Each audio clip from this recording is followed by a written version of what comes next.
28 मराठीमध्ये आपले स्वागत आहे। आजच्या मोठ्या बातम्यांबद्दल बोलूया। तासगावात अन्यायाविरोधात ठाकलेले पाऊल, ज्योतिराम जाधव उपोषणास सज्ज। तासगाव तालुक्यातील बलगवडे येथील ग्रामस्थांमध्ये तीव्र संतापाचे वातावरण निर्माण झाले आहे। गट क्रमांक 260 व 268 मधील मोठ्या प्रमाणावर अनधिकृत वृक्षतोड झाल्याचे गंभीर प्रकरण समोर आल्यानंतर ग्रामस्थांनी प्रशासनाच्या दरवाजावर धडक देत कारवाईची मागणी केली होती। परंतु अनेक तक्रारी, निवेदने व विनंत्या करूनही अद्याप एकही ठोस कारवाई न झाल्याने ग्रामस्थांच्या चिंतेत भर पडली आहे। ज्येष्ठ नागरिक, माजी सैनिक व ज्योतिबा सेवा संस्थेचे कार्यकर्ते श्री ज्योतिराम आकाराम जाधव यांनी याबाबत तळमळ व्यक्त करत प्रशासनाला वारंवार निवेदन दिले। गावातल्या हिरवाईचा श्वास हिरावला जातोय, पर्यावरणाचा कणा मोडला जातोय आणि तरीही शांत बसायचं, असा प्रश्न ते उपस्थित करत आहेत। कारवाई न झाल्यास उपोषण अटळ। ग्रामस्थांच्या भावना ओळखूनही जबाबदार यंत्रणेने कोणतीही कार्यवाही न केल्याने ग्रामस्थांचा संयम सुटला आहे।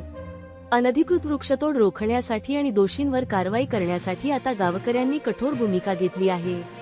11 डिसेंबर 2025 पासून ज्योतिराम जाधव उपोषणाला सुरुवात करणार आहेत, असे निवेदनातून स्पष्ट करण्यात आले आहे। गावातील अनेक महिला, ज्येष्ठ नागरिक तसेच युवक त्यांच्या मागण्यांना जोरदार पाठिंबा देत आहेत। हिरवाई वाचवा, गाव वाचवा। सदर प्रकरणी तहसीलदार कार्यालय, पोलीस स्टेशन आणि जिल्हाधिकारी कार्यालयाकडे तक्रारी देण्यात आल्या।